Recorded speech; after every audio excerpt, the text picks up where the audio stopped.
Carl and Brendan here from Games, Brains and Head-Banging Life, gbhblofficial.com for short. And it is that time of the year where we start rounding things up. We are looking at our 10 best live shows / performances of 2021. Obviously, not a lot to go on because of you know what, but we've seen enough, been to enough festivals to pull out 10 each, ranked 10 to 1, that we deem the best shows that we've seen this year. Not really a lot else to say about that. I guess we'll just dive straight in. Do you want to go first then with your number 10? Yeah, cool. So my number 10 is from Badgerfest. Yep. And it's Recall the Remains. Which I put in there. Kind of obviously knew a little bit about them anyway, you know, like listen to some of their music and stuff up to them, but I'd never seen them live. And I don't know, like if I'd been overly bothered, like it probably sounds harsh, but you know, if there'd been gigs all happening and stuff like that and Recall the Remains was playing, it wouldn't have been like a main priority for me to go and see them. Yep. So kind of, I think they were. I can't remember. I think they were like the first one on the Saturday or whatever. Yeah, that's right. Yeah. And obviously we were there to watch it, and yeah, I thought they were absolutely excellent, man. I really, really hyped, really energetic, and yeah, still remember it well. So my 10. Yeah, didn't make my top 10, but would have been number 11 or 12. It was that kind of close in regards to them sneaking in, but 10 it is. Right, my first one then. Number 10 is from Slam Dunk Festival 2021 in Leeds, which is the one I attended, and it's Funeral for a Friend. And this is simply put, this is a nostalgia kick for me. It was a nostalgia kick for me. It was a good half an hour where the beer sat right, was feeling merry. My son was with me. He knew Funeral for a Friend well enough as well to enjoy it, for us to have a sing-along as well. Just really, really enjoyed that. Yeah. Cool. I wasn't there. No, you weren't. I'm not sure I would have enjoyed it. Oh, you'd have sung along. So next up for me then is we head over to Bloodstock, and one of the ones that was a surprise, I think, to both of us a little bit, but and it was Onslaught. Oh yes. Headlined the Thursday or Wednesday, I can't remember now. It was one of the earlier days. Yeah, it was the first day, wasn't it? So I think it was Wednesday. Yeah. Yeah, and you know, and I'm grateful for it, but it's one of those great things where there's nothing else playing, you know, so it's like, oh, let's go and check them out. We know that they're legends of the scene and stuff. Never really kind of cared a lot, I guess, musically, so it was just a checking them out, but they were just fucking awesome. I just remember it being like really, really good. The two of us were there, had a fucking blast, man. It was brilliant, absolutely brilliant. And I kind of vaguely remember, you know, sort of saying at the end, like, Jesus, how did we miss this? Like, do you know what I mean? And so yeah, there we go, Onslaught. Yeah, good shout as well. I kind of remember Onslaught of Bloodstock as being the first sort of band that we saw that weekend. That reel was the first one we were like, yep, mind blowing. That's the one, you know? People say like that's why they're headlining. Yes, absolutely. All right, my number 9 is to Badgerfest 2021. And I have pulled from that Red Method. First time seeing Red Method live, was overdue to see the guys play, and they were phenomenal. Unbelievably watchable. Unbelievably heavy, but also with great messages, great subject matters, and great banter, if you want to call it that, or conversation with the crowd, while also creating enough circle pits. And I remember it as well, is it was a little slow off the mark of people getting into it, but by the end, it was tearing itself apart. Yeah, Red Method, amazing. Yeah, they were awesome. And I corrected you at the time when we were there watching them, and I'm going to have to do it again now. It's the second time you saw them. So you saw them at Incineration Fest. Oh God, you're right. You're right. You corrected me then. You correct me again. You're right. I forgot. We saw them in the Black Hearts. I mean, we were pretty wasted by that time, but yeah. Yeah, you're right. So my next one, I'm sticking at Bloodstock. Might be a bit of a surprise. Like I said, it's just high up on the list, but I think once I kind of analysed everything, is where I felt it sat, and that is Devin Townsend. Okay. At Bloodstock, and I've never seen Devin before, so this was like quite a special moment for me, which does, I guess, lean bias towards it because it's as much of an emotional enjoyment. Musically, obviously, tight as always, and was brilliant. And there was a big stage show, and lots of emotion in the crowd, and it just kind of had everything going for it. So it was an amazing, amazing set that could easily have featured much, much higher. But then, actually, to be fair, like between my top 10, there's minuscule amounts of like positioning, No, good shout. I'm going to go to Bloodstock for my number 7 as well, and also a headliner. However, I've gone with a headliner. It's the only headliner that's in the top 10. The headliner that was the one I didn't expect much from and ended up being blown away by. It is, of course, Creator. Creator headlined the Saturday night, and I like Creator, but I don't love Creator. And them headlining, I was kind of on the basis of, well, it should be they promised and seemed game for it, so it should be spectacular. Holy fuck, was it spectacular? Not just from a visual standpoint, but also musically. I think it sounded fantastic. I remember a lot from it, very, very tight. I was pretty drunk by this stage, but a lot of it really fucking sticks. Yeah, I was just blown away, and it was like one of those where it's like, oh man, of course this band can headline. Yeah, they were amazing. So where are we? That was my number 8. Sorry, I should say I jumped ahead. That was my number 8. So I have got next, that's my number 7, Mm-hmm. and I'm still at Bloodstock. So 3 in a row at Bloodstock, and this time I've gone for Urn. Oh. Obviously, I knew enough about Urn by this point, but I would say mostly through you championing them and championing their album, the 2021 album, Serpent and Spirit. And I'd listened to it, and I think we'd reacted to like the instrumental. I can't remember the name of it. Memorial, was it? Yeah, that's it. We'd reacted to that, and enjoyed that, and there was a lot of like nice little buzz about them. I wouldn't say that I was completely on board with the album by then. I was like, I enjoyed it, but I wasn't like, oh, this is like, even top 20 or top 30 albums of the year. I was like, it's a good album. Seeing them live kind of changed my whole outlook on Urn, I think. I thought they were phenomenal. They were really, really good. They kind of came as well in like a little bit of a kind of hat trick sort of area where we had a couple of bands in a row that were just absolutely brilliant, man. I can't remember who it all was, but whoever they were all brilliant. Yeah, it was Ash around with that Ash and Crown, Luna's Call. Yeah, Urn, that area. Yeah, we had a really, really nice like kind of run in the Sophie tent. It was just, but Urn really, really sticks out. Still now, I remember lots of it. I remember the opening melody to the song Serpent and Spirit and just being really sucked into it. And from that, I've gone on and returned to the album, and now would easily happily say like I love the album, whereas pre the live show. And I think that's a fantastic thing sometimes, enjoying the music but then seeing it live and just being like, yeah, this is much better than I think. I'm going to go back to the album and then I don't know, maybe getting it a bit more, So yeah, number Great. 7. It's funny after you've said how I championed them, they're not in this top 10. Oh, No. Oh, he hates them. My number 7, I'm going to Damnation Festival 2021 for this, and I am pulling out Gamma Bomb. So throughout the day, Damnation Festival, we had an up and down experience, obviously, in regards to trying to find a way around and see bands and just the general busyness. We loved it in the end, but there was a point where we kind of just gave up. We're like, you know what? Just choose a fucking band, and that's where we stay. And Gamma Bomb was one of them that we didn't initially plan to see, as we actually started watching Les Regards on Tom's, that French band, and we watched about 10 minutes of them, thought, nah, not feeling this. Let's go see if we can watch a bit of Gamma Bomb from the back. Got into Gamma Bomb, was like, okay, we can actually get quite close into the floor area here. And we saw like the majority of Gamma Bomb, and it was the first sort of band of the day where I saw the majority and was like, oh, this was fucking incredible. Really, really into it, having a great time. So yeah, Gamma Bomb for like the first time it was basically the first time at Damnation Festival where I felt really, really happy, not stressed, just great music. Yeah. That's good.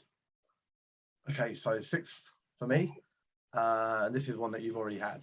So I've gone for Red Method Badger Fest set as well. Excuse me.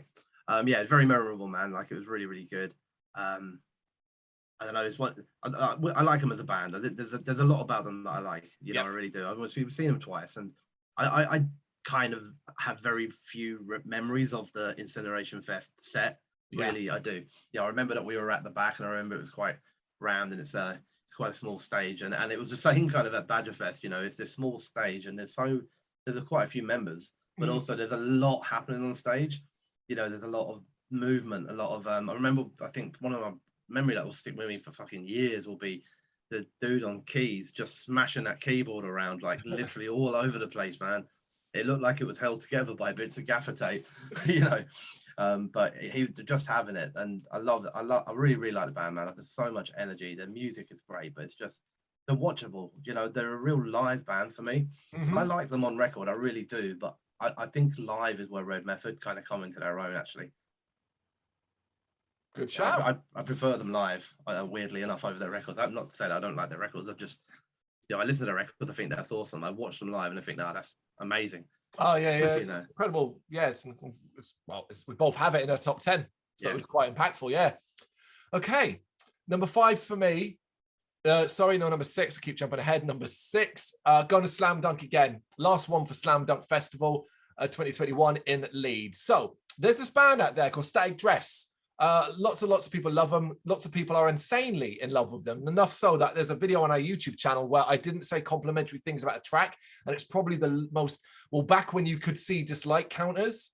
My God, it was horrible video to look at. It was an old video, and it put me off this band. But Dan, my son, was still a big fan. Anyway, we both agreed they're at Slam Dunk. We will go there. We'll also go there early, and we'll make sure we're at the front. And we did. We were right at the barrier for Static Dress. And I was insistent, like, I'm going to shut all these people up by enjoying this, and hopefully they can prove me wrong, because I like other music. Anyway, they came out, and in the first 5 minutes, it was horrendous, because the noise was such a fucking mess, being at the front and all that. I was like, oh my God, this is horrible. But clearly other people agreed, because they fixed the sound quite quickly. Like, it really improved. And Static Dress put on this incredible 25-minute show where I was mesmerized by what I saw was a very young band, but also incredibly passionate, while also being incredibly chaotic. Like, the shit they were doing on stage was so watchable. And the music really, really got to me. And being right up front and being like that connected to it, I really understood perhaps why a lot of these younger people got into it and so on. I walked away thinking Static Dress were one of the best bands I saw. And then later on, me and Dan would go out of our way to meet them as well. So I had a really good feeling about Static Dress overall by the end of that festival. So yeah, it was just because this was one of those where they could have gone either way for me, and they went and blew me away. So it was like, well, that's got to be in there. Yeah. Awesome. Hopefully that will get you some thumbs up and reverse some of that pain and scars you obviously still have about that original video. At one point, it was like 11 likes to 53 dislikes. It was like, holy shit, that's horrible. The sole reason YouTube got rid of the counter was for that video. No, I doubt it. I'm sure there was worse out there. Yeah. Okay, so number 5 for me then, and my only non-festival one, which is Evil Scarecrow from back in November at the Garage. Yep. And you know, like, I guess pre-seeing it, I was really looking forward to seeing Evil Scarecrow, purely because I hadn't been to a lot of gigs.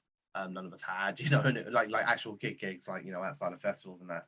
So I was really, really excited to see them. But I would never have gone into the gig expecting to be kind of blown away by it. You know, I was like, it's Evil Scarecrow, seen them a fair few times now. Know a lot of the gimmicks, know a lot of the songs, know what's going to go down. But like, it was way better than I expected, man. It was so good, and I like so much effort. It felt like the band had put so much effort into this show, you know, with every song having a thing, and so many props, man. Like, okay, some of them are, you know, kind of like Red Memphis Keyboard, and you know, in terms of held together with duct tape, but it just felt special. It felt absolutely brilliant. I really, really enjoyed it, and I thought they were on form. It was fun. It was enjoyable. The crowd helped as well, because I thought it was a really good crowd, and everyone was kind of up for it and enthusiastic in that as well. So yeah, it's the best I think I've seen Evil Scarecrow. Oh, yeah, I second that. Outside of, say, Bloodstock, where it's more memory based of a moment than anything else, I would call this the best, because I thought back and was like, I've seen them at the Electric Ballroom. I've seen them at the same venue we're in many, many years before. This one really stands out to me as well. It was tough to not put this in the top 10. It was like, oh, what are you going to do? Good shout. Number 5. Now, I wonder. Now, I know Brennan's going to have this on the list somewhere, and I suspect it's going to be the same one I have. I just suspect it'll be higher potentially. But my number 5 is Ghosts of Atlantis at Badger Fest 2021. When I looked at the 2 times we saw them this year, the 3 times, sorry, I saw them because I had an extra 3rd time where they supported Scarlet Riot. I knew immense there as well, but I've chosen this one because of everything from positioning, where we were right at the front, the fact that it was a full band at this stage. That's kind of why I didn't include Bloodstock, because Bloodstock was, dare I say, a trimmed down, short notice, moved to a different stage, all that kind of thing, whereas Badgerfest felt really in tune, on key. I kind of look at Badgerfest as the first proper time I saw this band play live. And ultimately, when you hear them on record, you have this sense of, well, are you ever going to be able to replicate a lot of the epic noise you create on that album in a live environment? Particularly, not want to run down any festival, but on a small stage with a lower budget festival environment, will that come across? Badgerfest for me proved that yes, they could do that, and that when it came to doing it slimmed down or with less availability, space, and all that, they could still do an immense job. You know, compared to if they were playing a Wembley Stadium style stage and stuff like that. I think they could easily do it. It was easily the most memorable time of all of them when I compared it to Bloodstock and supporting Scarlet Riot later on in the year. It just sounded fantastic. It was one of those where you wanted more time. They wanted more time from them. So yeah, that's my number 5. Awesome. You may well be right. They may be on my list. But 4th on my list is actually another band that you've already had as well, but just a bit further up for me, and that was Creator. Oh yeah, cool. As much as I enjoyed the emotional side of Devin Townsend, Creator were the best of the headliners, I thought, and I just, everything that you said, I kind of second. I'm a fan, like you. I would say I'm a fan. I feel like I'm a fan more of them in recent years than I ever would have been in the past. I think the last couple of releases have kind of grabbed me, whereas previously, I don't know, I was still listening to thrash and stuff like that, man, but there were other bands in the scene that I was more aware of and more on board with. And I've become more of a fan over the years, and I think I kind of felt probably more confident that they would be a good headliner. You know, we've seen them at Bloodstock before, and they didn't have enough time, but they kind of play like a headliner. And I don't know if I was quite prepared for how good they would be, but it was one of those shiny moments for me. And we all have these, and you will have had them plenty of times with me as well, which is that I kind of had confidence that it was going to be awesome. And there was a lot of people that we were with, like whether it was yourself, who probably felt they were going to be good, but whether awesome would be the word.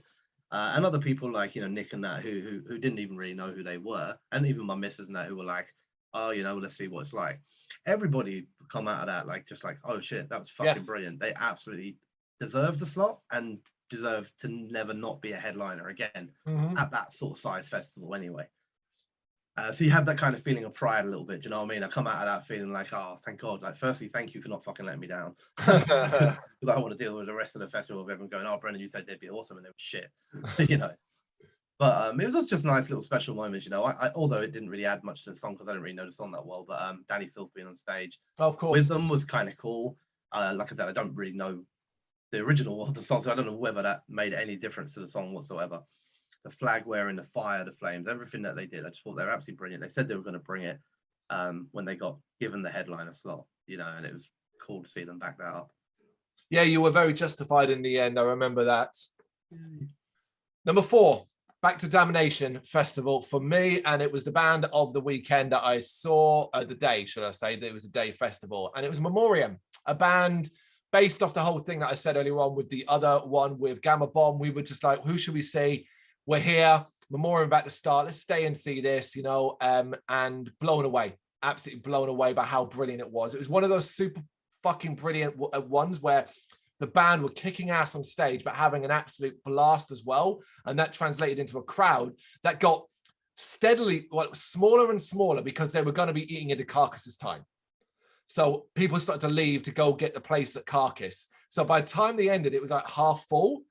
But like at that point, me and my wife were doing double drinks. So we were fucked, but we were good fucked. So we were like having a blast regardless of it. And like that's it. So Memoriam just stands out as a band I'd never even seen live before. And it was just like, oh my God, they were at Bloodstock and didn't see them there. So it was like, oh my, and people said at Bloodstock they were brilliant. So this kind of to me proved they were right. Memoriam pretty damn good live. Oh, cool. Cool. I don't think I've ever seen them live. I don't think I saw them at Bloodstock either. So okay, so next up, I am back at Badgerfest for my last one at Badgerfest. Oh, who could it be? And I have gone for Ghost of Atlantis in 3rd place. And I actually, I mean, I think I kind of came out with ended up with the same reasons why I chose the Badgerfest show pretty much as you did. I didn't see them the 3rd time, so I was only really comparing the two. Yep. But I struggled a little bit more with it because, like, you know, if anyone who doesn't know, I'm quite a fan of these guys. And then, although I agree with what you said about the Bloodstock one, that, you know, it was still the first time I'd seen them. So, you know, that was kind of special in a way. But I also, you know, it wasn't the full lineup. It was a little bit of a kind of rush around thing, nothing to do with the band's fault, but, of course, you know, in terms of the rescheduling, people not really being aware of it. You know, the fact that if somebody hadn't have overheard it, man, that like I could have missed it. Yeah, completely. You know, which would have been devastating for me. Yeah, but it was still special because it was the first time I saw them, and I thought they sounded awesome in that. You know, but like I said, it was different at Badgerfest. You know, it was the full band. It wasn't like rushing to try and quickly get over to see the band you're going to miss. You know, we were nicely positioned, like you said. They sounded fantastic. They really, really did. They definitely need a bigger stage because I do think there's more to get from this band, and like obviously with time, hopefully that will come. So yeah, and it was awesome. But like also the whole experience at Badgefest was awesome because you know we got to hang out with the guys a little bit, say hi, and that quite kind of all just added to the sort of specialness of it. But yeah, so Ghost of Atlantis in third place for me. We are in the top three. My third place is the only actual non-festival show I have as well. So third place is Sugar Horse at the 229 in London. Took place on the 20th of October, 2021. So this was a band I'd never even heard of. And I went to review it. And I had a nice meal beforehand and was planning, yeah, I'll go down, chill out. Now, apparently post-rock, post-metal, that's in my ballpark of bands, music I enjoy. Went along, did the support, blah, blah, blah, blah. They take to the stage and I was enjoying it. And then they hit this song called Phil Spector in Hell, which is literally one of my favorite tracks of the entire year. And I got it, like everything connected. And from that point on, I'm like a huge Sugar Horse fan. Since that point, since October to now, all I do is listen to fucking Sugar Horse. So this one show, that one song, that one moment turned me into a fan of this band where now I love pretty much everything they do. That is an amazing live show. That's why it's number 3. Awesome. Now, before you go on, I have a really funny feeling because we both have 2 left. And there are 2 bands neither of us have mentioned. Now, I suspect we both have the exact same 2 bands. It's now going to matter about which order. So that's interesting. So I'll start off by giving you a little clue. Both of my bands are performances from Bloodstock. Both my bands are performances from Bloodstock. All right. This is interesting then. God, imagine if we got 2 completely different ones. That'd be good. I don't think we do. Second place then for me. And this was the hardest positioning on this because actually these 2 bands that I've got here, I genuinely didn't know which order to put them in. And I was tempted to just say, oh, I'm not going to do a second. I've just gone for a joint first. Yep. But you know, I settled and said, look, like, we'll do it properly. This is in second place. And then it is The Crawling, who I have chosen to go into second place. I genuinely could have been first. Really, really could have. They were absolutely fucking amazing. Really, really were brilliant. The band I think a lot of us actually, and a lot of people at the festival spent most of the weekend talking about as being blown away by after seeing them, watching them t-shirts sell out, and like, you know, it was just brilliant. It was brilliant. All that stuff like off the back of, and that's just how good the show was. But yeah, it was mind blowing. I don't even know what I can say about it. It was jaw dropping stuff, you know. I like when from pretty much the first moment through to the end of it, just sort of stood there with my mouth open, like, what the fuck am I watching? This is amazing. And yeah, loved it. Brilliant. Good shout. Yeah, big fan as well. We shall see. Okay, my number 2 one. It's my thing is the same as yours. These 2 bands could have been in first place, second place, whatever. It really is that close between them. But my second place is Eval from Bloodstock Festival 2021. Eval have been on a bit of a tear the last year or 2, particularly with a new album. And this was an opportunity where I don't think either of us maybe we both went to it. In fact, it was just me and you, on the expectation that we wanted to see some thrash and the album had been good. And I don't think either of us could have ever expected it to be as fucking good as it was. Now, I did see Eval later at Damnation Fest, where they were also really fucking good. But I put Bloodstock ahead of that one completely because I didn't expect this. Whereas at Damnation, I kind of expected it. But also, I was with you. And we both had the same immense feeling of, wow, this is fucking brilliant. They are tearing it apart. They're nailing it. This is, holy shit, this is Eval maybe at the best of their career. I just have such positive memories of this show. Yeah, it was really good. Really good. So, number 1 then. I can't say much more because then I'll have nothing to talk about when I say what number 1 is. So my number 1 performance of the year, as you've probably all guessed by now, is Eval at Bloodstock. Same thing as we've been saying all the way through this. You know, it could have been 2, it could have been 1, but it was definitely going to be one of those 2 positions. The minute I wrote this list down, the minute I started it, I knew Eval were going to be at the top, you know, or thereabouts. And I wrote them all down and I shuffled people around between sort of position 4 and 10 constantly. But, you know, Eval, The Crawling were always kind of like the top couple of ones. And everything you said is what I felt about it. I went in there with you. We went in there with like, look, let's just go in there and have a bit of a laugh, some old school thrash, man. Just enjoy it a little bit. And that's what it was meant to be. We'll just hang around, have a few beers, have a bit of a laugh, and that was it. But just absolutely blew me away. They were amazing. Every part of it, loved it. The humor side of it, the sort of shouts out to, that previous singer and everything. I just so many memories from it, and I can remember it quite clearly because considering we probably would have been quite hammered by this point. Yeah.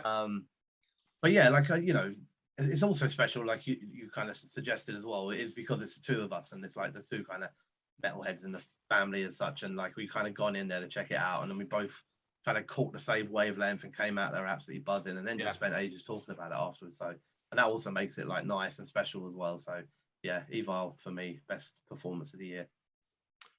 And mine is, unsurprisingly, I did say we're the same two bands, but we just had them reversed. And you talked about wavelength, and that was another reason why The Crawling are my best live performance of the year. The Crawling at Bloodstock 2021, echoing exactly what Brendan said. Unexpected brilliance, generally fucking amazing, gobsmackingly good.